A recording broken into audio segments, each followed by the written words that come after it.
Tenía 68 años esa mañana de primavera, parada en la suave luz de mi cocina en Puerto Vallarta, cuando sonó un golpe en la puerta. El aire traía un leve aroma a sal del malecón, con el eco de las gaviotas resonando sobre los tejados. No había visto a mi hija Valeria en casi 6 meses.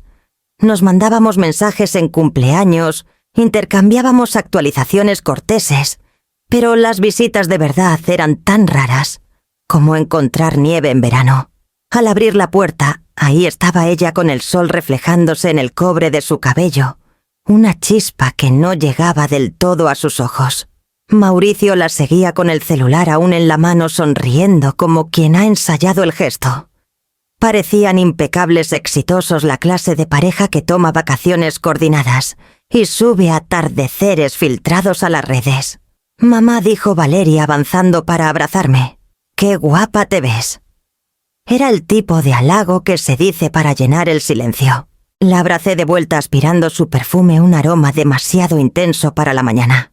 «Traemos algo para ti», dijo con voz cálida pero cuidadosa. Mauricio extendió un sobre dorado con un logo que no reconocí. «Un regalo», añadió ella. «Has trabajado tanto toda tu vida. Ya es hora de que te relajes». Dentro había 2 boletos brillantes para un crucero. El amanecer eclíptico. 7 días por las islas del Caribe. El tipo de viaje soñado que solía recortar de revistas, pero nunca me atreví a reservar. Mis dedos temblaron ligeramente al tocar las letras en relieve. «Valeria», murmuré. «Esto debe haber costado una la nota». «Por favor», dijo Mauricio. «Te lo mereces. Siempre has cuidado de todos los demás». Sonreí aunque sentía un peso en el pecho. Por un instante vi a mi esposo Esteban como era hace 40 años, flaco, quemado por el sol, tras días enseñando historia marítima en la universidad, riendo sobre cómo me llevaría en un crucero, cuando por fin pudiéramos pagarlo. Murió antes de que ahorráramos lo suficiente. Después de eso, cada peso fue para la educación de Valeria, su departamento, su nueva vida. Nunca me importó. Eso hacen las madres, nos vaciamos como agua esperando que el vaso se llene en otro lado. Valeria se apoyó en la encimera hablando del barco. La suite de primera clase, como ella se había encargado de todos los detalles. Su voz sonaba como folleto turístico, fluida, ensayada. Cuando mencioné las fechas, desvió la mirada solo un segundo de más. «Sale en 2 días», dijo. «Todo está arreglado. Solo tienes que presentarte». Asentí forzando una sonrisa. Tal vez estaba pensando de más. Tal vez esta era su forma de cerrar la distancia entre nosotras. Pero algo en el aire, una nota fuera de lugar, quedó flotando como un perfume que se ha echado a perder. Cuando se fueron me quedé junto a la ventana viendo su coche perderse por la avenida costera, el sobre dorado, descansando en mi mesa. La luz del atardecer lo teñía del color de la miel vieja. Me dije que no debía sospechar que quizás el amor a veces se viste con ropa incómoda. Aún así dejé el sobre sin abrir junto a mi taza de té por un largo rato, escuchando el crujir de la casa asentándose a mi alrededor, preguntándome qué escondía exactamente esta calma repentina. Esa tarde la luz del sol se filtraba baja por las cortinas de encaje, cortando la sala en franjas de oro y sombra. Valeria se quedó más de lo que esperaba paseando entre la puerta y la ventana, su celular vibrando cada pocos minutos. Lo silenciaba con una mirada rápida y una risa forzada. «Todo está listo», dijo de pronto como hablando consigo misma. «Sales el viernes por la mañana. Mauricio te llevará al puerto». «¿El viernes?», fruncí el ceño. «Eso es en 2 días». Ella sonrió amplia y brillante. «Espontaneidad, mamá. Es buena para el corazón». Quería creerle. Quería creer que mi hija por fin recordaba a la mujer que le trenzaba el cabello, que trabajaba turnos dobles para mandarla a la universidad. Pero algo en su tono demasiado ensayado, demasiado pulido, no sonaba como la Valeria que conocía. Cuando Mauricio regresó de la cocina me volví hacia él. «Gracias por esto», dije suavemente. «Es un regalo muy considerado». Se congeló por un instante brevísimo. Luego dio un pequeño asentimiento rápido. Claro, señora Itzel. Te lo mereces. Su voz tenía la cortesía final de un mesero dejando la cuenta. No me miró a los ojos. Lo vi salir a tomar una llamada con una mano en el bolsillo, su expresión tensa como alambre. Valeria lo siguió con la mirada antes de notar mi atención. Mauricio ha estado muy estresado, dijo con ligereza. El trabajo ha sido brutal. Tú sabes cómo es el mundo de los negocios. No lo sabía. No había sido parte de su mundo en años. Después de que Esteban murió, el espacio entre mi hija y yo se llenó lentamente de cosas no dichas. Se casó joven, se mudó al norte y construyó una vida que no tenía lugar para mis preguntas suaves. Últimamente nuestras charlas eran cortas prácticas, cumpleaños recordatorios, alguna que otra petición de un pequeño apoyo hasta el próximo mes.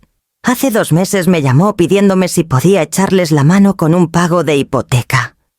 Transferí el dinero ese mismo día y nunca escuché un gracias. Me dije que estaba ocupada. Eso hacen las madres, seguimos encontrando razones para perdonar.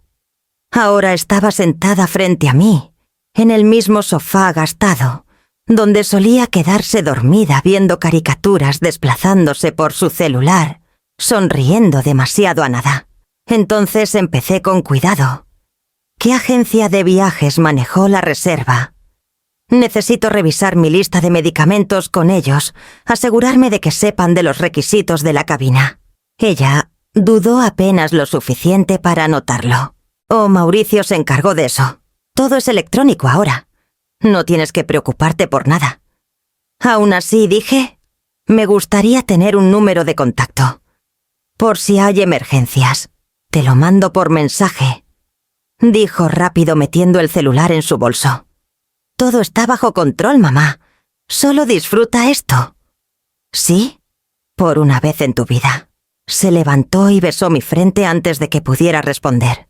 El aroma de su perfume quedó flotando incluso después de que la puerta se cerró tras ellos. Me quedé allí un largo rato, escuchando el zumbido del refrigerador y el eco desvanecido de sus tacones en los escalones del porche. Cuando finalmente me levanté para limpiar las tazas, algo brilló sobre la mesa. El sobre dorado. Debió haberlo dejado. Lo tomé con la intención de guardarlo, pero me detuve al ver el logo en la esquina, una brújula plateada, rodeada por un nombre que nunca había oído. Viajes Azur Privados. No sonaba como ninguna línea de cruceros o compañía de viajes conocida. Tracé el emblema en relieve con el pulgar. La lámina metálica se sentía áspera bajo mi piel, como si el papel mismo guardara un secreto. Afuera el viento cambió, y el aire del malecón presionó contra las ventanas, húmedo e inquieto. Por primera vez en años la casa se sentía demasiado silenciosa, como el instante antes de una tormenta, cuando todos los pájaros callan. La mañana de la partida amaneció clara y brillante Puerto Vallarta, destellando bajo un sol primaveral. Mi maleta esperaba junto a la puerta etiquetada y ordenada, como Esteban solía dejar su maletín antes de una clase. El taxi llegaría en 20 minutos. Valeria había llamado la noche anterior recordándome que solo lo disfrutara y que dejara todas las preocupaciones a ella. Intenté seguir su consejo mientras me ponía mi suéter y tomaba mi bolso. Fue entonces cuando noté que mi medicina para la presión no estaba dentro. La pequeña botella blanca que siempre guardaba en el gabinete junto al espejo había desaparecido. Dudé. ¿Valía la pena arriesgar el tiempo? Luego suspiré y pedí al conductor que esperara 5 minutos más. La casa estaba a solo 6 calles. Me dije que no era nada, solo un descuido. Pero al subir los escalones del porche, una inquietud me erizó la nuca. El coche de Valeria seguía estacionado afuera. No lo había notado antes entre las sombras de los mangos. La puerta principal no estaba del todo cerrada, solo ligeramente entreabierta como a veces queda cuando el pestillo se atasca en la madera húmeda. Empujé con suavidad. Se abrió sin hacer ruido. Adentro el olor familiar a limpiador de lavanda y pino viejo se mezcló con algo nuevo, voces apagadas íntimas. Me congelé en el pasillo. La voz de Valeria flotaba desde la sala baja y suave, como agua deslizándose sobre vidrio. «No te preocupes, Mauricio», dijo con tono calmado, casi afectuoso. «Es un boleto de ida. Nadie cuestiona una caída en el mar». Hubo un silencio tan absoluto que pude escuchar el tic-tac del reloj de la chimenea, cada segundo cayendo como martillo. Mauricio habló después, su voz tensa. «¿Estás segura de esto completamente? El seguro de vida se liquida en 30 días. Ella tiene la casa, la renta vitalicia, la cuenta de ahorros más que suficiente para cubrir todo. Una vez que esté allá afuera, parecerá un accidente.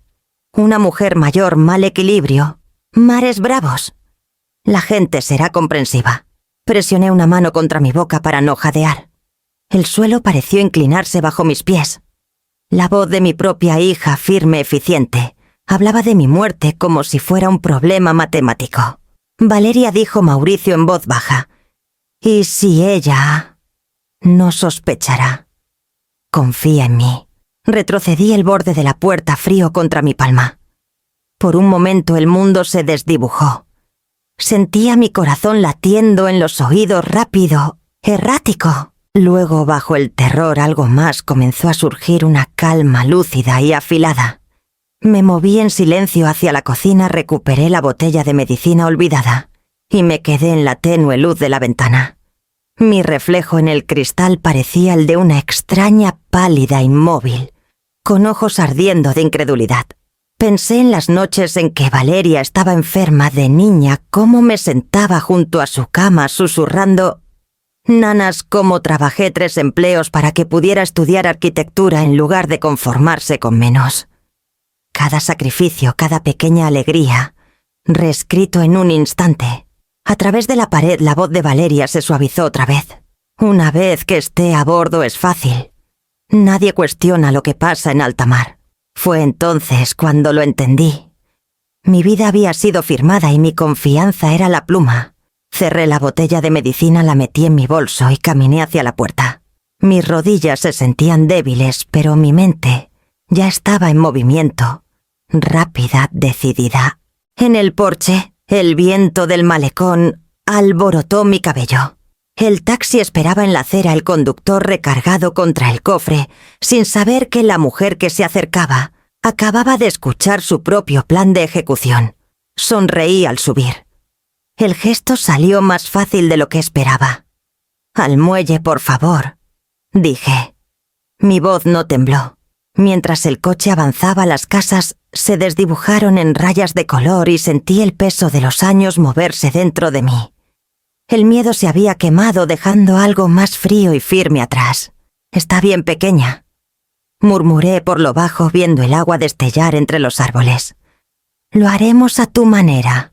El muelle de Puerto Vallarta brillaba bajo un sol de mediodía tan intenso que hacía que el agua pareciera vidrio roto. Los pasajeros avanzaban hacia el embarcadero en oleadas coloridas, familias, riendo, parejas aferradas a sus pasaportes, el aire denso con olor a protector solar y expectación. Sostuve mi pequeña maleta con más fuerza, cada movimiento deliberado, cada respiración medida. El amanecer eclíptico se alzaba como una ciudad flotante, 12 cubiertas de altura, blanco brillante, con líneas de moldura dorada que atrapaban el sol. El nombre relucía en un perfecto guión azul marino. A lo largo del casco, las letras tan elegantes que casi parecían burlarse de mí. En algún lugar dentro de esa máquina hermosa, se suponía que yo desaparecería. Sonreí al asistente del puerto que tomó mi pase de abordar, manteniendo mi voz alegre. «Mi primer crucero», dije como si las palabras mismas fueran un amuleto contra la sospecha. «Entonces le espera una maravilla, señora», respondió escaneando mi boleto. «Todo incluido. Cabina de primera clase. Es una mujer con suerte. Suerte». La palabra se asentó como plomo en mi pecho. Al subir por la pasarela, el olor a diésel y sal marina se intensificó. Dejé que mis ojos vagaran no ociosamente, sino buscando. Cámaras montadas sobre la rampa. 2 salidas a la cubierta principal. Miembros de la tripulación en uniformes impecables moviéndose con eficiencia entrenada. Noté rostros, placas, el ritmo de sus pasos. No me pillarían desprevenida. Adentro el barco era deslumbrante, pisos de mármol, escaleras, amplias, candelabros que temblaban con la luz. Un camarero de guantes blancos me ofreció una copa de champán. Decliné cortésmente y seguí caminando sintiendo el leve zumbido de los motores bajo mis pies. El barco estaba vivo, respirando, moviéndose, esperando. En el banco de elevadores un joven miembro de la tripulación llamado Marcel notó mi vacilación. «¿Primer viaje en el mar?», preguntó sonriendo con calidez practicada. «Así es», dije. «Mi hija insistió. Dijo que necesitaba aprender a relajarme». Río suavemente. «Entonces está en buenas manos, señora. El amanecer cuida de todos». Le agradecí, pero cuando las puertas del elevador se cerraron, vi mi reflejo en el panel de espejos. La mujer que me miraba no era de las que necesitan que las cuiden. Sus hombros estaban rectos, sus ojos demasiado claros. Mi cabina estaba en la cubierta 9, espaciosa, elegantemente amueblada con un balcón que daba al puerto. Sobre la mesa pequeña descansaba una canasta de frutas y una tarjeta doblada. «Deseándote tranquilidad y renovación». La letra de Valeria cursiva y elegante. Pasé los dedos por las palabras sintiendo la leve hendidura de su pluma. Desempaqué lentamente notando cada detalle de la habitación, la puerta corrediza del balcón, la ubicación de la alarma de humo, el botón de llamada de emergencia. Años de maternidad me habían entrenado para anticipar, para proteger. Ahora esos instintos estaban afilados para sobrevivir. Cuando sonó la bocina anunciando la partida, salí al balcón. El horizonte de Puerto Vallarta brillaba a lo lejos pálido contra el agua. Debería haber sentido maravilla. En cambio sentí un pulso de desafío silencioso. Si Valeria pensaba que el océano me tragaría sin dejar rastro, había olvidado quién le enseñó a nadar. Mientras el barco se alejaba de la costa, susurré al viento. «Criaste a una luchadora pequeña. Solo que no lo sabías. Para la segunda noche, el amanecer eclíptico había encontrado su ritmo, una ciudad flotante de ocio. La risa se derramaba desde el salón de piano, el tintineo de copa resonaba en el atrio, y en algún lugar arriba, una banda tocaba a Sinatra, para un público demasiado quemado por el sol para bailar. Pasé la mayor parte del día fingiendo ser lo que todos parecían ser, relajada, despreocupada, viviendo solo para el placer. Pero la actuación tenía su peso. Cada sonrisa que forzaba dejaba un dolor en mi mandíbula. Cada vez que un tripulante me saludaba con alegría fácil, me preguntaba si alguno ya sabía mi nombre. Esa noche me vestí con seda azul marina y fui al comedor principal del barco. Un océano de manteles blancos, cubiertos relucientes y luz de velas que temblaba con el movimiento del barco. El maître me llevó a una mesa pequeña junto a la ventana. Prefería los rincones, lugares donde pudiera observar sin ser observada. Mientras me sentaba, otra mujer se acercó envuelta en un chal rojo intenso que capturaba la luz como buen vino. Su cabello era plateado y liso, su espalda recta, sus pasos deliberados. Sonrió con la calma segura de alguien que ha pasado su vida dominando salas donde la verdad y la mentira visten el mismo traje. «¿Te molesta si me uno?», preguntó. «Me parece imposible cenar sola cuando el mar parece tan indulgente». «Adelante», dije señalando el asiento vacío. Extendió su mano. «Isadora Carvajal, de Mérida, jueza federal, jubilada». Eso explicaba su postura, la autoridad silenciosa que la envolvía como una capa invisible. «Itzel Mayorga», respondí. «De Puerto Vallarta, jubilada». «De todo, supongo». Isadora rió suavemente. «Entonces ambas somos graduadas del juicio más largo de la vida». Su humor me desarmó. Mientras el mesero servía agua, se inclinó un poco más cerca. «¿Viajas sola?» «Así es», dije. Mi hija pensó que era hora de que tomara unas vacaciones. Ah, su tono cargaba el peso de cosas no dichas. «¿Y tu hija te da sorpresas a menudo?» «No últimamente», admití. Esta me tomó desprevenida. Pedimos salmón y vino. La conversación fluyó fácil después de eso, no. El parloteo cortés de extrañas, sino algo más tranquilo, más genuino. Hablamos de la viudez, de cómo suena el silencio cuando no hay nadie con quien compartirlo. Me contó que su esposo había sido abogado, litigante, que tras su muerte las paredes de su casa en Mérida se volvieron demasiado grandes, el aire demasiado quieto. Mi hijo vive en Tijuana, dijo. Llama cuando se acuerda. Manda tarjetas de Navidad firmadas por su esposa. Dejé de esperar que sonara el teléfono. Asentí. Mi hija y yo nos alejamos. Sucede despacio, ¿verdad? Una llamada perdides a la vez. Isadora me estudió un momento. «Tienes ojos amables», dijo, «pero inquietos, como alguien que espera que algo salga mal». El tenedor se detuvo a medio camino hacia mi boca. «De veras años en tribunales, querida. Leo a la gente como otros leen contratos. Algo te asusta, pero también estás planeando». Sus palabras cayeron con precisión inquietante. Por primera vez desde la mañana que salí de casa me sentí vista. «Supongo que he tenido mis preocupaciones», dije con cuidado. «Preocuparse es una cosa», respondió. «Sobrevivir es otra». La diferencia se nota en los hombros. Nos quedamos mucho después del postre viendo el horizonte desvanecerse en una oscuridad aterciopelada. El barco se movía suavemente bajo nosotras, el pulso constante de los motores, ocultando el rugido del mar debajo. Cuando el mesero recogió la mesa, Isadora dejó su servilleta con el cuidado de quien entrega un veredicto. «Si alguna vez necesitas compañía, estoy en la cabina 1100 Sires. Y no duermo mucho. Vieja costumbre de la banca, siempre medio despierta». Le agradecí conmovida de una manera que no esperaba.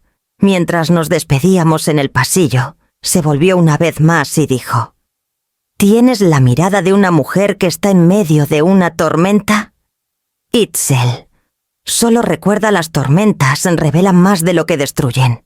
Esa noche de vuelta en mi cabina sus palabras resonaron en mí. Por primera vez desde que empezó el crucero no estaba completamente sola. La cuarta mañana en el mar comenzó con una calma engañosa.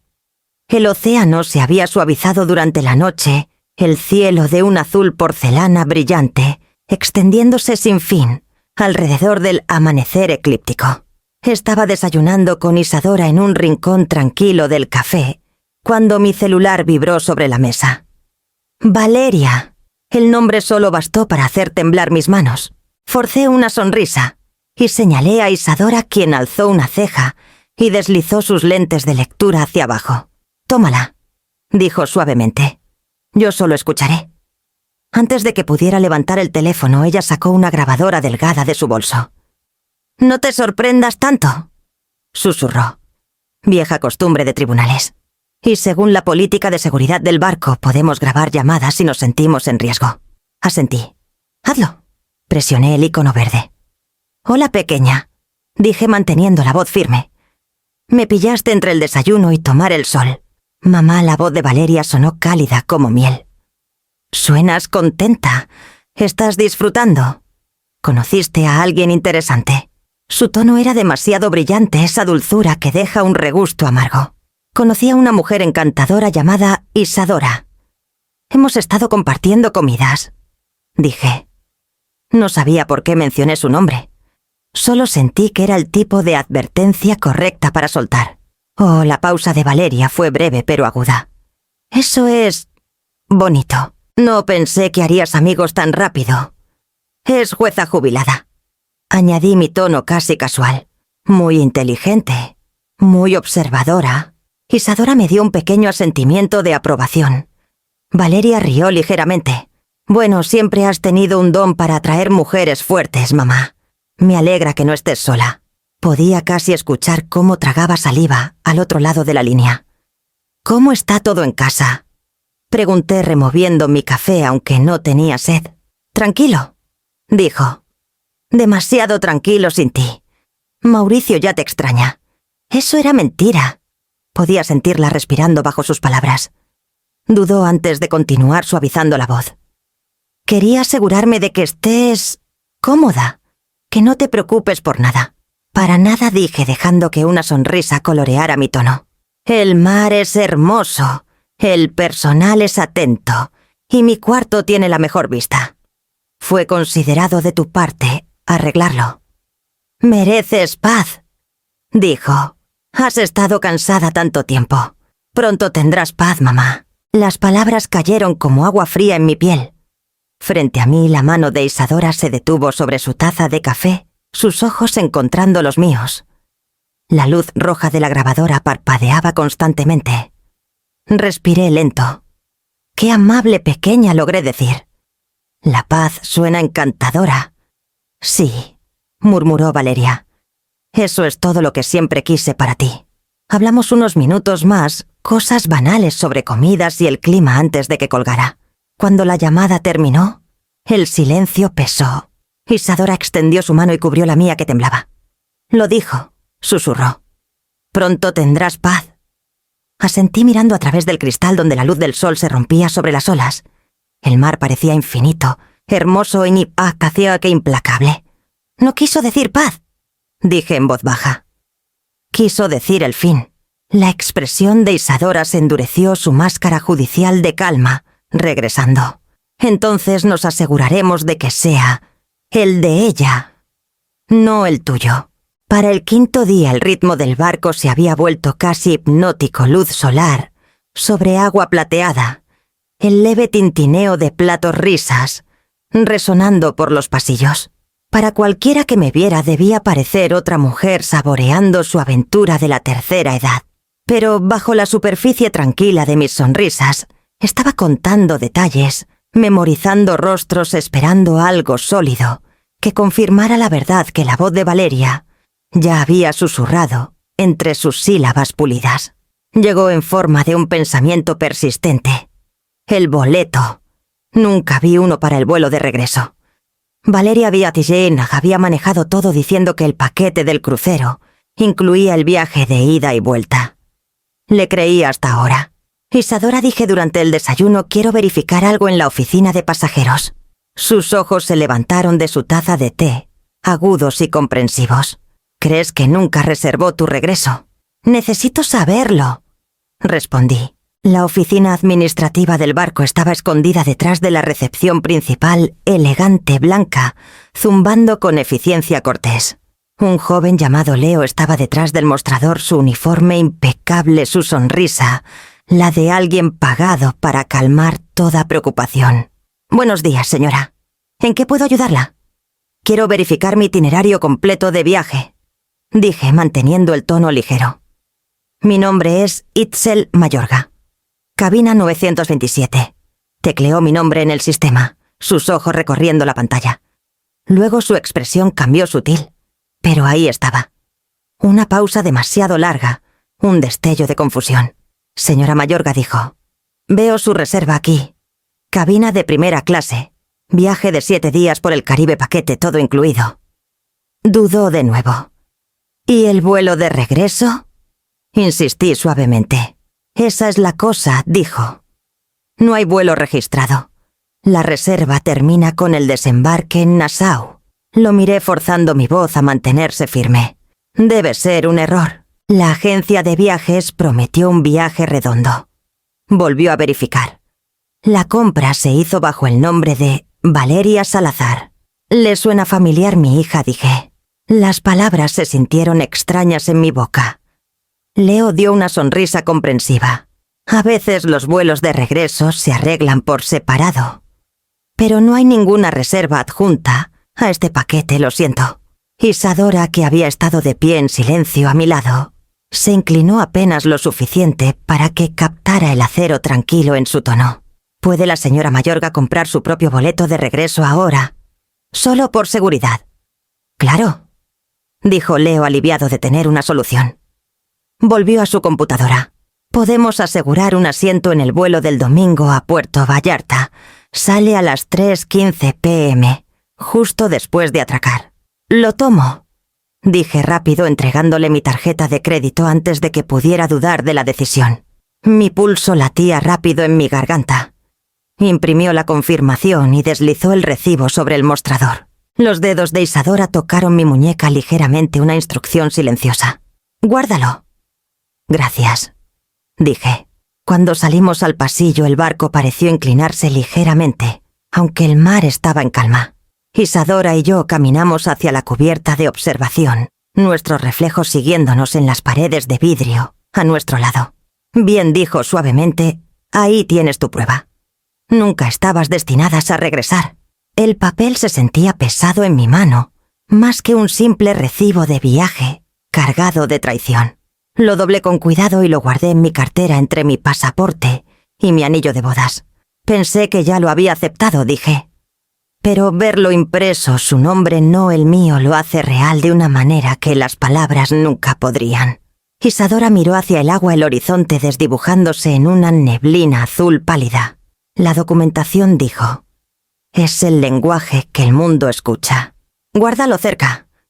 No es solo un recibo, es supervivencia». Asentí. La prueba de la traición de mi hija descansaba cálida contra mi corazón, mientras el barco nos llevaba más lejos de la tierra, el océano infinito, susurrando alrededor de su casco. Y por primera vez me di cuenta de cuánto había derivado, ya no solo de la costa, sino de la vida en la que una vez confié completamente.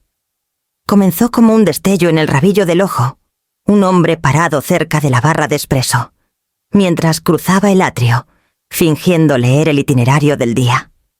Tenía unos 40 años, quizás un poco más, con un rostro curtido y una postura relajada, que no encajaba del todo con la alerta en sus ojos. Vestía una camisa verde de lino arremangada hasta los codos y zapatos lustrados con demasiada pulcritud para un vacacionista. Al principio me dije que era coincidencia. Los barcos tienen patrones. Los pasajeros se cruzan. Pero esa misma tarde lo vi de nuevo en la cubierta superior cerca de la piscina, recargado en la baranda, con la misma leve sonrisa en los labios. Cuando me reuní con Isadora para el té, lo mencioné casualmente como probando las palabras al aire libre. «Hay un hombre que sigo notando», dije. «Camisa verde. Siempre parece estar 2 pasos atrás». Isadora no pareció sorprendida. Removió su té una vez, lento y deliberado. «Descríbelo». Lo hice. Ella escuchó sin interrumpir. Luego alcanzó su pequeño cuaderno de cuero, el mismo que usaba para anotar detalles sobre mi llamada con Valeria. «¿A qué hora lo notaste por primera vez?», preguntó. «Alrededor de las 11 cerca del café», dije. Luego otra vez en la piscina a las 3. Hizo 2 anotaciones rápidas, luego levantó la mirada. «Veremos si el patrón continúa. La gente se revela por repetición». La mañana siguiente le dio la razón. Fui a la cubierta del paseo después del desayuno esperando respirar el aire salado y calmar mis pensamientos.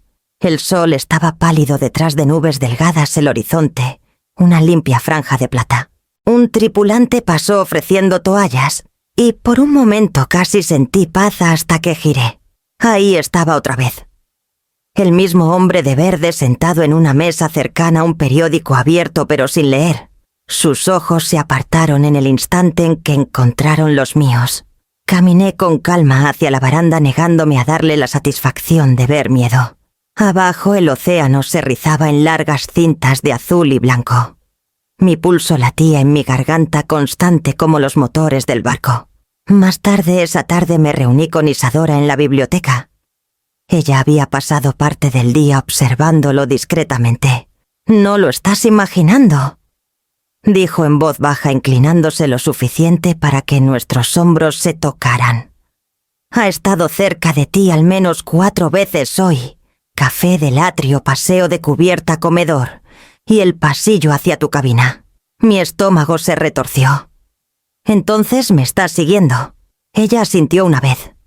«Y no es parte del personal.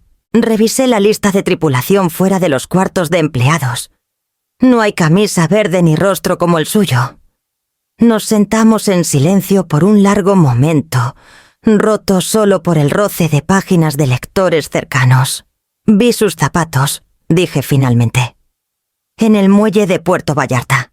Estaba cerca de la rampa de embarque cuando llegué.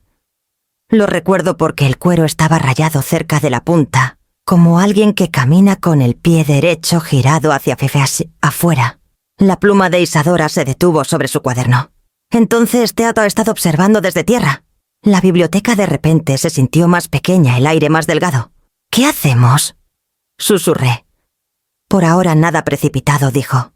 Deja que crea que no lo has notado. El miedo hace que la gente sea descuidada.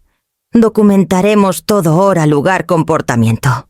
Cuando el patrón esté claro, iremos con el capitán. Su calma me estabilizó, pero bajo ella podía sentir la misma tensión enrollada como alambre.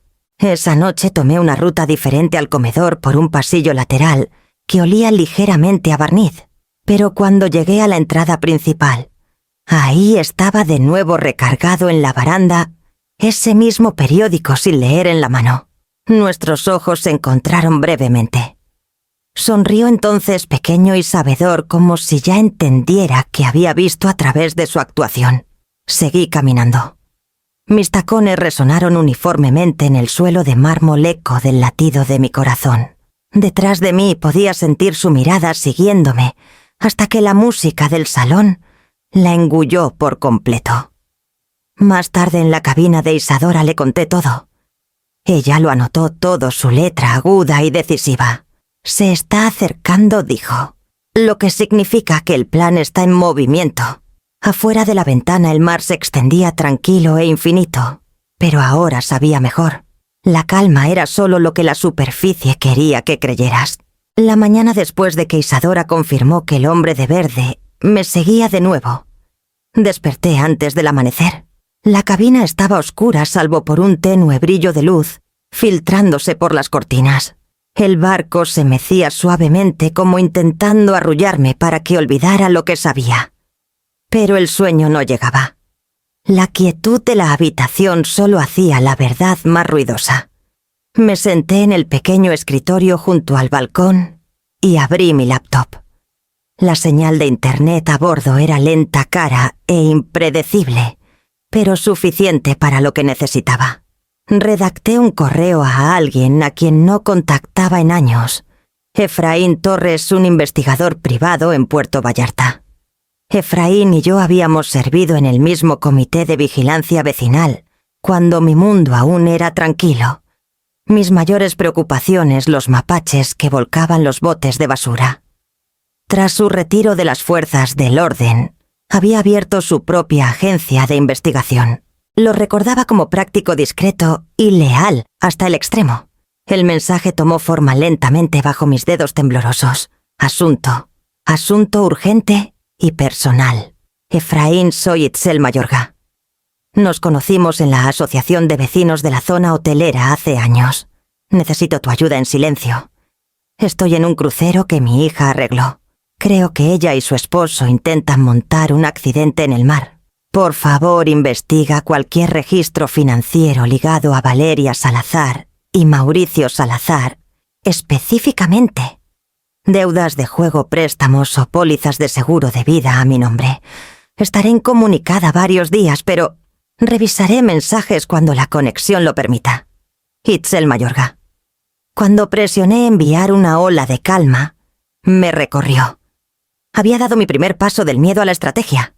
Por la tarde llegó su respuesta. De E. Torres. Asunto. Asunto. Urgente y personal, Itzel. Recibí tu mensaje. Siempre tuviste buen instinto para cuando algo no olía bien. Empezaré a indagar de inmediato. Mantén la cabeza baja y no confrontes a nadie aún. Te enviaré actualizaciones cuando tenga algo sólido.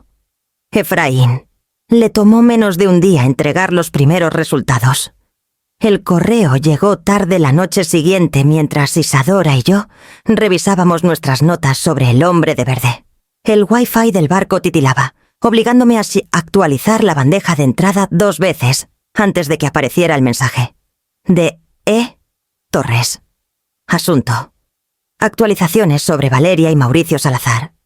Itzel. Tenía razón en contactarme.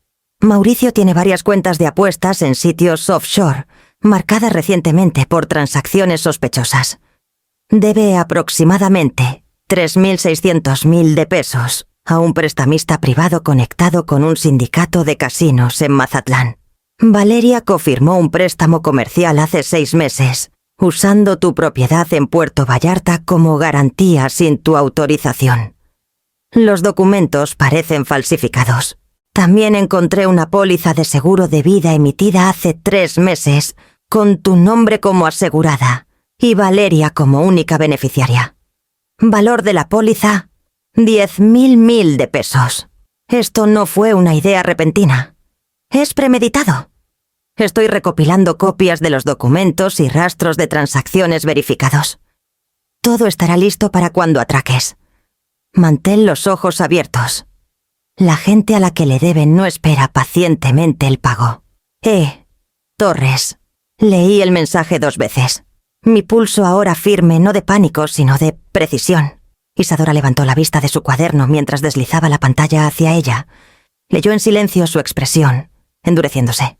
Bueno, murmuró el motivo, ya no es teoría. Asentí. Construyeron una trampa de papel y tinta. Solo olvidaron que su madre sabía leer. Los ojos de Isadora brillaron. Y ahora tienes lo que ellos no contaron pruebas.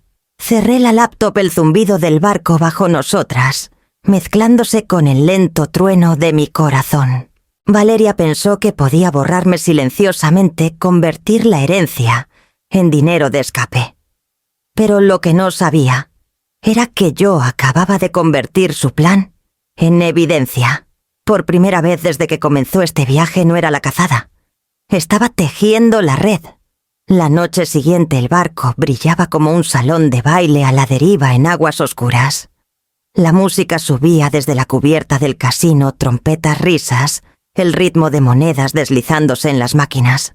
Isadora y yo estábamos junto a la barra, fingiendo ser 2 viudas mayores con más champán que sentido común. ¿Estás segura de esto?, murmuró Isadora, su tono calmado pero afilado. Completamente, respondí, girando mi copa para que las burbujas atraparan la luz. Ha estado rondando demasiado. Es hora de que crea en la actuación. Isadora asintió una vez, luego se deslizó hacia una mesa de póker, posicionándose para verme sin ser obvia. Llevaba su pequeño cuaderno y la grabadora discreta que ahora tratábamos como armadura.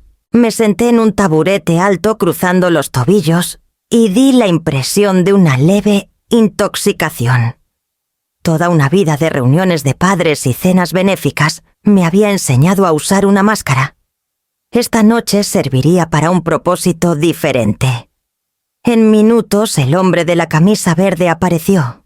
No la misma de lino, esta noche vestía azul marino, planchada y crujiente, pero lo reconocí por el reloj en su muñeca, el leve rasguño en su zapato derecho. Se quedó cerca de la mesa de ruleta fingiendo interés, aunque sus ojos seguían deslizándose hacia mí. Reí un poco demasiado fuerte por nada, dejando que el sonido se derramara en el aire. Cuando alcancé mi bebida, mi codo accidentalmente tiró una servilleta al suelo. Mordió el anzuelo.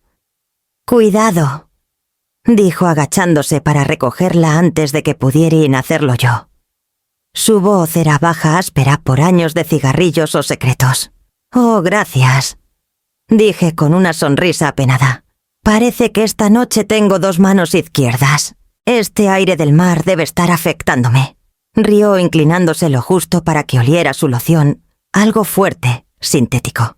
«Primer crucero». «¿Tan obvio es?», dije con un leve arrastre apoyando mi mano en el borde de mi copa. Mi hija insistió. Dijo que necesitaba relajarme. ¿Te imaginas 68 años trabajando y de repente quieren que beba Mai Tais y olvide el mundo? Sonrió cortés y depredador. Deberías disfrutarlo. La vida es corta. Oh, pienso hacerlo, dije, aunque soy terriblemente torpe. Las barandillas de allá afuera me ponen nerviosa. No soporto estar demasiado cerca del borde. El barco se mueve y juro que mi equilibrio se va con él. Eso lo hizo pausar. Su mirada titiló solo por un instante calculando. Mantuve mi tono ligero girando mi bebida como confesando una manía inofensiva. Casi no tomo este viaje, añadí bajando la voz conspiratoriamente. Pero mi hija reservó todo. Dijo que sería la escapada perfecta. Es muy persuasiva. Rió suavemente. Suena considerada. Oh, es... Algo dije, dejando que mi sonrisa se desvaneciera lo suficiente para parecer nostálgica. Me miró por un largo momento. Luego dejó su copa vacía. Bueno, señora. Mayorga proveí. Señora Mayorga, ha sido un placer. Asintió cortésmente, ya retrocediendo. Disfrute su crucero. Y cuidado con esas barandillas. ¿Lo haré? Dije, levantando mi copa en un brindis fingido. Se alejó mezclándose con el zumbido de la multitud. Esperé contando latidos hasta que lo vi detenerse, al final del casino cerca de los teléfonos públicos. Tomó uno de espaldas, pero con postura tensa. Isadora apareció a mi lado, sus ojos siguiendo los míos. Está haciendo la llamada. No podíamos escuchar las palabras, solo ver los gestos, el movimiento brusco de su mano, la inclinación de su cabeza como confirmando instrucciones. Después de un minuto colgó y desapareció por el pasillo hacia las cabinas de pasajeros. Exhalé lentamente. Mordió el anzuelo. Isadora asintió. Y está reportando a alguien que piensa que eres demasiado torpe para sobrevivir una barandilla. Terminé mi bebida de un trago, el sabor del champán, vuelto amargo. Entonces asegurémonos de que sean ellos los que tropiecen. Fuera de las ventanas del casino el mar era vidrio negro extendiéndose para siempre. Por primera vez no me asustó. Ya no era presa. Estaba preparando el tablero. La mañana después del casino desperté con el zumbido bajo de los motores del barco y el leve clank de platos en el pasillo. Mi cabeza latía por poco sueño y demasiada actuación. Isadora había dejado una nota en mi escritorio con su elegante letra cursiva, 9 IM. Cuartos del capitán. Trae el celular y el recibo. Me vestí rápido metiendo la prueba doblada de mi boleto de regreso comprado en mi bolso, junto a la pequeña grabadora. Para cuando llegué a la cubierta superior, el mar se había vuelto de un gris peltre suave, bajo nubes dispersas. La capitana Leonor Guzmán no era como esperaba. Estaba detrás de su escritorio, alta y serena, con la autoridad tranquila de alguien acostumbrado a tormentas en el agua y fuera de ella. Su uniforme era impecable, el cabello plateado recogido en una trenza que revelaba una leve cicatriz en su sien. A su lado estaba el jefe de seguridad, Damián Morales, de hombros anchos y silencioso, su tableta ya brillando con datos. Señora Mayorga, me saludó la capitana Guzmán señalando un asiento. La jueza Carvajal me puso al tanto. Por favor, cuénteme qué ha vivido en sus propias palabras. Isadora se sentó a mi lado, calma, pero alerta. Les conté todo desde la invitación demasiado dulce de Valeria hasta el hombre de la camisa verde, el boleto de regreso perdido y la llamada escuchada en el casino. Mi voz no tembló ni una vez. Reproduje las grabaciones de la llamada de Valeria y el leve ruido de fondo de la conversación telefónica del hombre. Cuando terminé, la capitana cruzó las manos. «Hizo bien en documentar esto», dijo. «Muchos pasajeros ignoran sus instintos hasta que es demasiado tarde». El jefe Morales se inclinó hacia adelante, desplazándose por imágenes que Isadora había tomado. Discretamente el hombre en la barra, su reflejo, en un espejo, su teléfono levantado hacia la oreja. «Esto coincide con un reporte que archivamos el mes pasado», dijo. «Un subcontratista despedido por acoso en un crucero anterior, usando credenciales falsas. Embarcó bajo otro nombre». «Entonces no es del personal», dije en voz baja. No respondió la capitana. «Pero alguien pagó por su pasaje. Aún no podemos probar quién». Isadora cruzó la mirada con ella. «Ambas sabemos hacia dónde llevará el rastro del dinero». La capitana asintió una vez decisiva. «Esto es lo que haremos». Morales mostró un mapa del barco. «Añadiremos cámaras al pasillo fuera de su cabina y la escalera adyacente. 2 guardias de civil rotarán cerca de su puerta desde esta noche. También llevará esto». Deslizó un pequeño dispositivo sobre el escritorio, un transmisor de pánico discreto, no más grande que un lápiz labial. Lo giré en mi palma. Si lo presiono, todas las cámaras de seguridad en su cubierta se activan en mi consola, dijo. Estaremos allí en 30 segundos. La expresión de la capitana se suavizó. Mañana es la gala. Las multitudes grandes dan cobertura. Si el hombre sigue órdenes ahí, actuará. Usaremos esa oportunidad para atraparlo limpio, legal y con testigos. Isadora sonrió levemente. Un escenario y un público. Perfecto. La capitana Guzmán extendió su mano. Señora Mayorga desde este momento está bajo la protección del barco. Pero debe actuar natural. Haga que él crea que aún no lo nota. Puedo con eso, dije. He estado fingiendo por años. Cuando salimos de los cuartos del capitán, el viento había cambiado fresco, más frío. El horizonte brillaba tenuemente adelante el mar infinito e incierto. Por primera vez desde que embarqué, no solo estaba sobreviviendo. Tenía un ejército de mi lado. La noche de la gala llegó envuelta en música y luz. El amanecer eclíptico brillaba como un salón de baile flotante, sus paredes de vidrio resplandeciendo con reflejos del mar. Cada pasajero parecía transformado, perlas, seda, esmóquines, risas lo bastante fuertes para ahogar el susurro de las olas abajo. Me paré frente al espejo en mi cabina ajustando el vestido de satén verde que Isadora había insistido que usara. «Te queda bien», había dicho antes abrochando el cierre en mi nuca. Tranquila, serena y peligrosa cuando hace falta. Me veía compuesta, pero mi pulso latía fuerte bajo la tela. El dispositivo de pánico del tamaño de un lápiz labial estaba escondido en mi bolso de mano, su peso un recordatorio silencioso del plan en marcha. A las 8 la orquesta comenzó a tocar. Isadora me esperaba cerca de la gran escalera, su chal carmesí, una señal que acordamos. Al otro lado del atrio el jefe Morales estaba en la barra fingiendo coquetear con una invitada a su auricular, brillando levemente bajo los candelabros.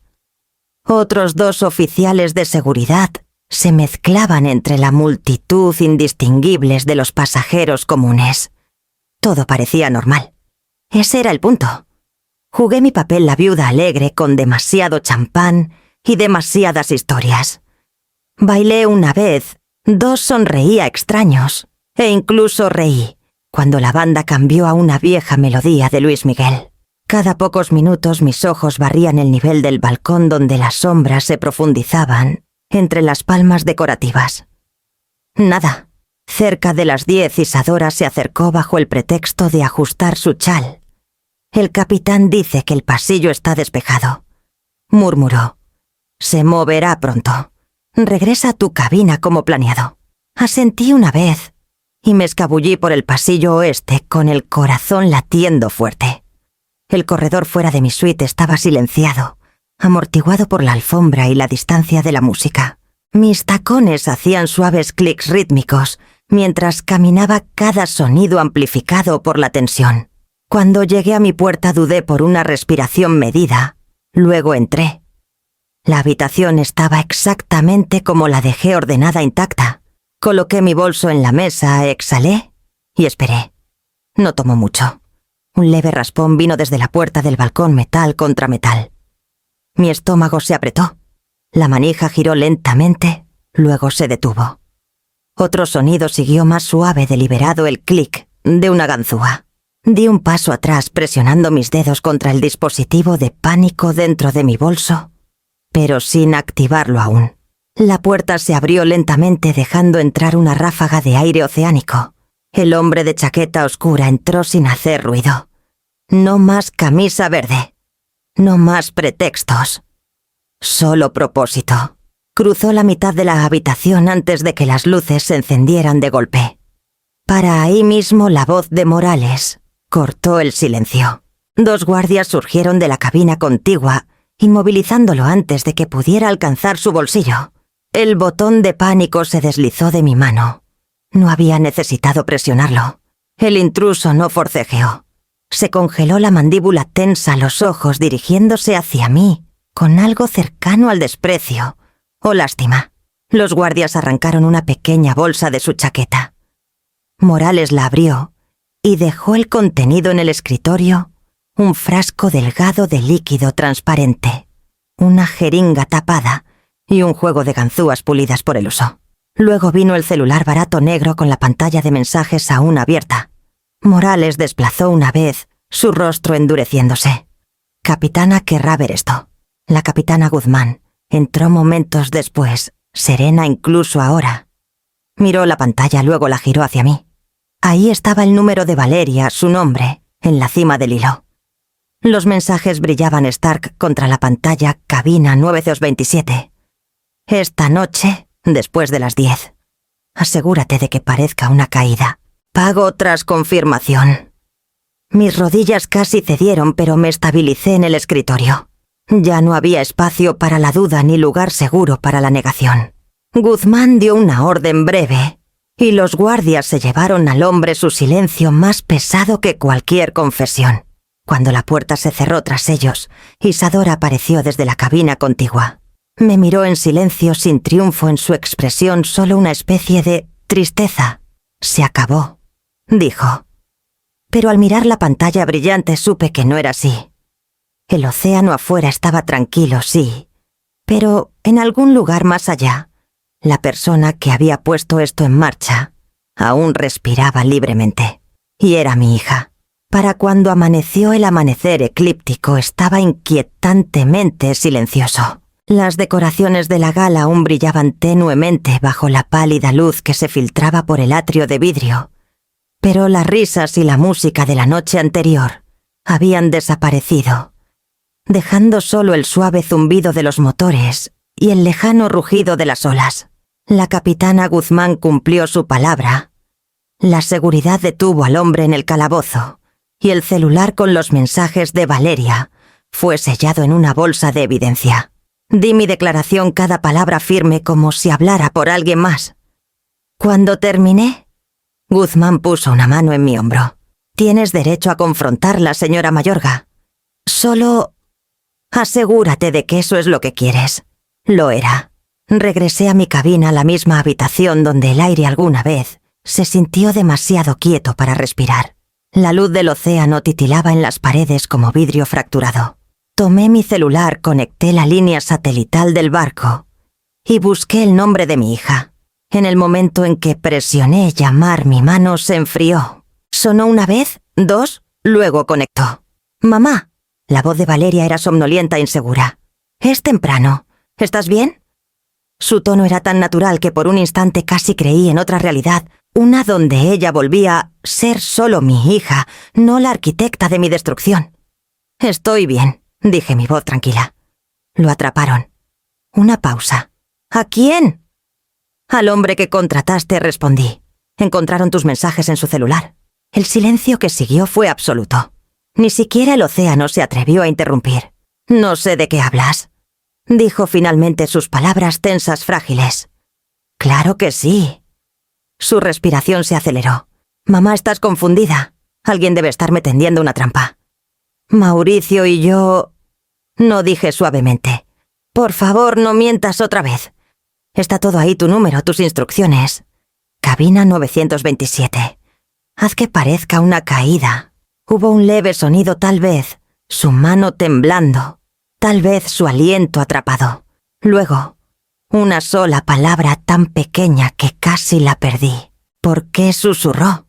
No respondí, porque no había una respuesta que pudiera soportar el peso de lo que había hecho. Iba a arreglar todo, dijo de pronto. No se suponía que llegara tan lejos. Solo necesitábamos... ¿Dinero? Interrumpí. Necesitabas dinero, así que decidiste que valía más muerta que viva. Su sollozo rompió la línea. No quise. Pero planeaste, dije. ¿Organizó? Contrataste, esperaste. Sabías lo que pasaría y contaste con que no lo viera venir. Mamá, por favor. Esa palabra me detuvo en seco. No me llames así, dije en voz baja. Perdiste ese derecho en el momento en que firmaste mi muerte en manos de alguien más. Por un largo momento ninguna habló.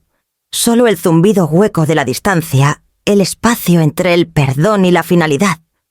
Luego colgué. El celular se deslizó de mi mano al escritorio. Afuera el mar se extendía amplio e implacable, del mismo color que el cielo.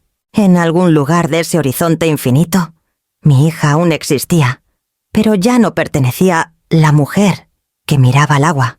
La había criado para que estuviera de pie, para que hablara con verdad, para que viviera con gracia. Pero esa noche aprendí lo que ella nunca supo: cómo sobrevivir sola. La mañana después de la confrontación el cielo era del color del acero. El amanecer eclíptico se movía lentamente por aguas tranquilas, pero dentro del barco todo pulsaba con urgencia silenciosa. La capitana Guzmán me recibió de nuevo en su oficina, su expresión mesurada compuesta. El aire olía levemente a sal y papel, documentos esparcidos sobre su escritorio, cada uno sellado con el escudo del barco. «El informe marítimo está completo», dijo. «Los mensajes de tu hija y las grabaciones han sido registrados como evidencia primaria. El sospechoso permanece bajo custodia hasta que atraquemos en Nassau mañana. Desde allí será transferido a las autoridades federales». Giró la bolsa de evidencia sellada en sus manos. El celular negro brillaba tenuemente tras el plástico transparente. «Esto», dijo, «asegurará que nadie lo llame accidente». A su lado el jefe Morales clasificaba un disco de grabaciones de CCTV, cada archivo marcado con fechas y números de cubierta. Captó mi mirada, dio un breve asentimiento de tranquilidad. «Hiciste todo bien, señora Mayorga. Seguiste viva y dejaste un rastro. Eso es más de lo que la mayoría de las víctimas logran». Víctima. La palabra resonó extrañamente en mi pecho. Ya no me sentía como tal. No más. Firmé la última página de mi declaración, mi firma ordenada, a pesar del temblor en mi mano. Cuando me puse de pie, la capitana Guzmán extendió la mano. «Contactaremos a las autoridades de Puerto Vallarta tan pronto atraquemos», dijo. «Pero sospecho que tu investigador llegará primero». Tenía razón. De vuelta en mi cabina abrí mi laptop y encontré un correo esperándome de Efraín Torres. Asunto: confirmación y rastro financiero. Itzel. Tenía razón otra vez. Rastreé 2 transferencias desde la cuenta conjunta de Valeria, cada una a un contratista fantasma conectado con el mismo nombre que tu asaltante a bordo. Ambas transferencias se originaron 3 semanas antes del crucero. La documentación está segura y notariada. También contacté a un enlace federal. Estarán esperando en Nassau. Torres. Releí el mensaje 2 veces, aunque entendí cada palabra la primera vez. Era prueba final y implacable. Mi hija no había cometido un error en pánico o ignorancia. Lo había planeado meses antes, metódico como un trato comercial. Isadora pasó por la tarde con té y esa gravedad judicial tranquila que llevaba como armadura. «Ya casi termina», dijo suavemente. Casi repetí. Pero esa noche no dormí. Me senté junto al pequeño ojo de buey, viendo el horizonte pasar de plata a negro, las estrellas brillando sobre un agua que parecía demasiado pacífica para contener tanto dolor. Mi reflejo flotaba tenuemente en el cristal, más vieja, más afilada, más sola que antes. Pensé en la maternidad, cómo comienza como devoción y lentamente se convierte en resistencia. Construyes tu vida alrededor de un hijo ladrillo por ladrillo, solo para darte cuenta un día de que han salido de la casa y se llevaron tu corazón con ellos. En algún lugar allá afuera, Valeria aún estaba libre, respirando, paseando quizás, ensayando su negación. Y aún así, por primera vez, no le temía. Lo que me asustaba era lo que quedaba, el hueco dolor del amor que se negaba a morir incluso cuando era traicionado, más allá de la razón. Cuando amaneció, doblé la impresión del correo de Efraín y la puse dentro de mi diario. Prueba y duelo unidos por papel y tinta. El barco seguía moviéndose hacia el este y lo dejé porque a veces sobrevivir no se trata de correr hacia la paz. Se trata de saber que puedes vivir dentro de los escombros y aún respirar.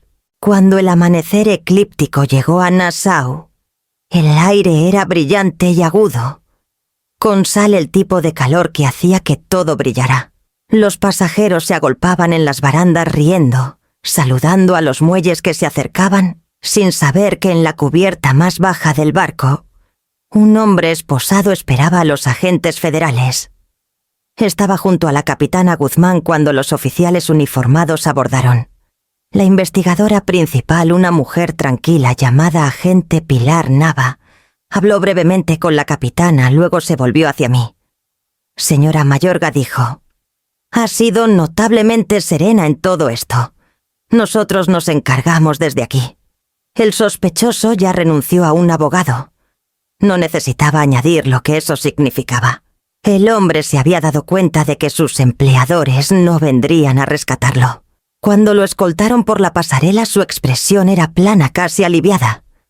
El océano brillaba detrás de él como una cortina que se cierra. Isadora me acompañó al muelle, su chal rojo ondeando en el viento. «Prométeme que descansarás cuando llegues a casa», dijo. Sonreí débilmente. «Después de terminar lo que queda». «Ah», suspiró. «La justicia antes del descanso. Debí haberlo sabido». Desde Nassau volé directo a Puerto Vallarta, el cielo un vasto azul pálido extendido sobre los manglares. Efraín estaba esperando justo después de la aduana, alto un poco más canoso de lo que recordaba, vistiendo esa misma chamarra de cuero desgastada de las viejas reuniones vecinales. Itzel me saludó, su voz áspera con alivio y admiración. «Te ves hecha un desastre». «Me lo gané», dije. Río. «Vamos a terminar esto entonces». Conducimos por las calles familiares, los mangos arqueándose sobre nosotros como la memoria misma.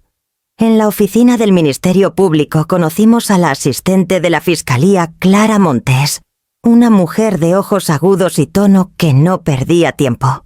Efraín presentó la evidencia, las transferencias bancarias, los documentos de préstamo falsificados, la póliza de seguro de vida y el informe marítimo firmado por la capitana Guzmán. Cuando llegó a los mensajes del celular, la mirada de Montes se endureció. «Esto es irrebatible», dijo. «Emitiremos órdenes de aprehensión de inmediato. Tu hija y su esposo no llegarán lejos». Pero incluso su confianza no pudo prepararme para lo que vino después. Esa tarde, mientras Efraín y yo esperábamos actualizaciones en su oficina, su celular vibró. Escuchó unos segundos, luego levantó la vista. «Los encontraron», dijo en voz baja. «¿Dónde?» «En una pista privada fuera de Mazatlán. Mauricio tenía efectivo, pasaportes falsos y la laptop de Valeria. Estaban abordando un avión privado». Cerré los ojos. Por un momento todo el ruido del mundo, el zumbido del tráfico afuera, el giro del ventilador de techo pareció desvanecerse en silencio. «¿Están en custodia?», dijo suavemente. «Cargos federales más intento de homicidio a través de fronteras estatales». «Está hecho, Itzel». No respondí de inmediato. Mi cuerpo se sentía ingrávido, como si la justicia tuviera gravedad, pero no consuelo. Había imaginado este momento, ella arrestada, sus planes deshechos, pero en la realidad no se sentía como victoria. Se sentía como luto que había aprendido a caminar. Efraín sirvió café en un vaso de papel y lo deslizó hacia mí. «¿Sabes?», dijo, la mayoría habría entrado en pánico. «Tú construiste un caso». Miré el vapor que se alzaba sobre el líquido oscuro. «También la construía ella», murmuré. «Y en algún momento olvidé que el amor no puede salvar a alguien que no quiere ser salvado». Asintió lentamente. «Tal vez no, pero te salvó a ti». Cuando llegó la llamada oficial confirmando los arrestos, Efraín me pasó el teléfono. La voz al otro lado era educada, clínica. Agradecí, colgué y dejé el receptor con cuidado. Fuera de la ventana de su oficina, el malecón de Puerto Vallarta brillaba bajo el crepúsculo, el agua tranquila de nuevo, tras todas sus tormentas. Pensé en el ritmo interminable del mar, cómo toma lo que quiere, devuelve lo que debe, y te deja parado en la orilla preguntándote qué significa todo. La justicia había llegado, sí, pero la paz, eso era algo completamente distinto. 3 meses después, el juzgado de Puerto Vallarta olía ligeramente a lluvia y desinfectante. Me senté en el estrado de los testigos, las palmas descansando en la baranda de madera, mi corazón firme, de una manera que no había estado en años. Al otro lado de la sala, Valeria estaba entre 2 abogados defensores, sus muñecas desnudas, el cabello recogido como si la pulcritud pudiera restaurar lo que había perdido. Mauricio estaba ahí a su lado, los ojos fijos en el suelo. Las preguntas del fiscal vinieron claras, practicadas y precisas. Respondí cada una con la misma claridad tranquila que usaba en mi aula. Fechas, acciones, pruebas.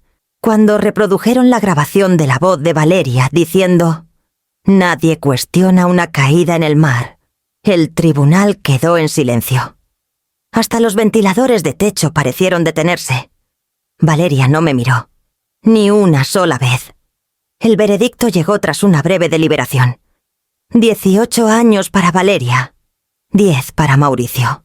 Fraude, conspiración, intento de homicidio. El martillo del juez cayó final y resonante. Pensé que sentiría triunfo, o al menos alivio, pero lo que sentí fue una quietud profunda, cansada, como estar en el ojo de una tormenta que ya había tomado todo lo que valía la pena gritar. Después Efraín me encontró en las escaleras del juzgado. «Se acabó», dijo suavemente. Asentí. Casi. En semanas vendí la casa vieja. Las habitaciones que alguna vez albergaron risas ahora se sentían como memoriales vacíos de quiénes éramos antes de que la codicia nos vaciara. La agente inmobiliaria preguntó si quería conservar el candelabro de la sala. Dije que no. Alguna luz no vale la pena llevarse. Compré una casita modesta cerca de la costa, lo bastante pequeña para limpiarla en un día, lo bastante cerca del agua para que las mareas zumbaran a través de las paredes por la noche. Allí aprendí a vivir en silencio otra vez. Jardiné. Cociné comidas simples. A veces dejaba la radio encendida solo para escuchar otra voz. Una tarde Isadora me visitó de camino al norte. Trajo una canasta de cítricos y un boletín de un grupo de defensa de ancianos al que se había unido en Mérida voluntarios, ayudando a personas mayores a navegar el abuso financiero y préstamos predatorios. «Podrían usar a alguien como tú», dijo presionando el folleto en mis manos. 2 semanas después me uní a su capítulo en Puerto Vallarta. La primera vez que me senté frente a una mujer mayor temblando por un documento falsificado, sentí algo dentro de mí sanar no completamente, pero suficiente para seguir respirando sin amargura. Le dije que sobrevivir no se trataba de fuerza, se trataba de negarse a desaparecer. Los días pasaron suavemente después de eso. El océano se convirtió en mi metrónomo constante y perdonador. Guardé una foto enmarcada de Valeria tomada cuando tenía 8 años sin dientes frontales, cabello alborotado por el viento, riendo como si el mundo siempre fuera amable. Algunos días podía mirarla, otros días no podía. Aún así, nunca la bajé, porque la memoria, incluso cuando hiere, es prueba de que el amor alguna vez existió y que a veces vale la pena vivir sobre sus cenizas para construir algo nuevo. La luz de la mañana sobre la bahía de Puerto Vallarta tenía una suavidad que no había sentido en años. Caía sobre el porche de mi casita en pinceladas largas y gentiles, calentando la silla de mimbre, donde estaba sentada con una taza de té. El mar más allá de las dunas estaba tranquilo, un espejo de azul pálido que se movía con el viento. Había pasado las primeras horas ensamblando las piezas de mi pasado, literalmente. Sobre la mesa pequeña a mi lado estaban las viejas llaves de bronce de la casa que vendí, una para la puerta principal, una para la reja del jardín, una para el estudio donde guardaba las cartas de Valeria. Las até a un trozo de madera flotante, anudando cada una con precisión silenciosa. Cuando lo levanté, las llaves brillaron a la luz como oro apagado. Solo hacía falta una pequeña brisa para que cantaran. El sonido era delicado, inseguro al principio. Luego, seguro. Mis carillones de viento. Un recordatorio de que incluso lo que alguna vez me encerró ahora podía moverse libremente en el aire.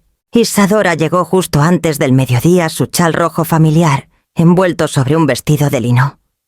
Traía una bolsa de papel que olía ligeramente a cítricos y café. «Traje croissants», dijo dejándola. y algo más.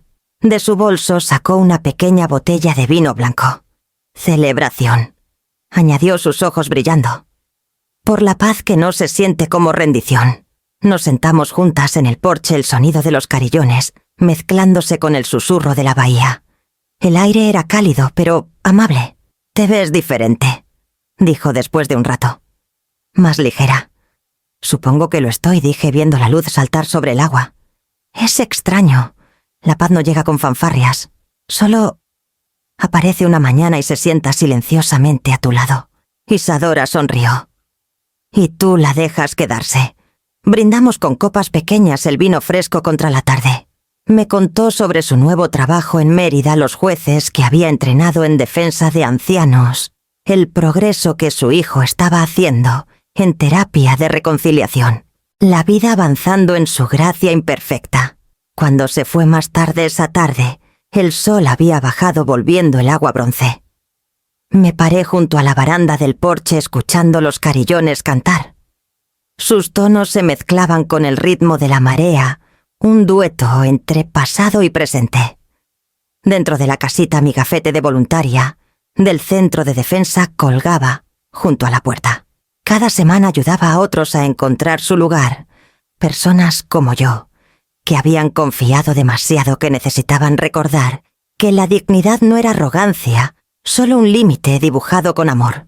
A veces cuando terminaban las sesiones manejaba hasta el borde del muelle y veía los barcos regresar. El mar nunca cambiaba, pero yo sí. Esa noche me senté de nuevo en el porche, el horizonte disolviéndose lentamente en el crepúsculo. Pensé en todas las versiones de mí misma que los años habían tallado. Maestra, madre, viuda, sobreviviente. Había sido construida por amor, probada por la traición y rehecha por el simple acto de elegir seguir viviendo. El viento se levantó suavemente alzando los carillones en movimiento. Las llaves chocaban entre sí, pequeñas notas imperfectas que sonaban a perdón. Susurré las palabras que había llevado conmigo desde la noche en que la tormenta estalló. El amor me construyó. Los límites me salvaron. El sonido de los carillones respondió gentil y constante, mientras las primeras estrellas aparecían sobre la bahía. Por primera vez en mucho tiempo, el horizonte no parecía un final. Se sentía como un espejo, mostrándome no dónde terminaba el mundo, sino dónde comenzaba yo, finalmente.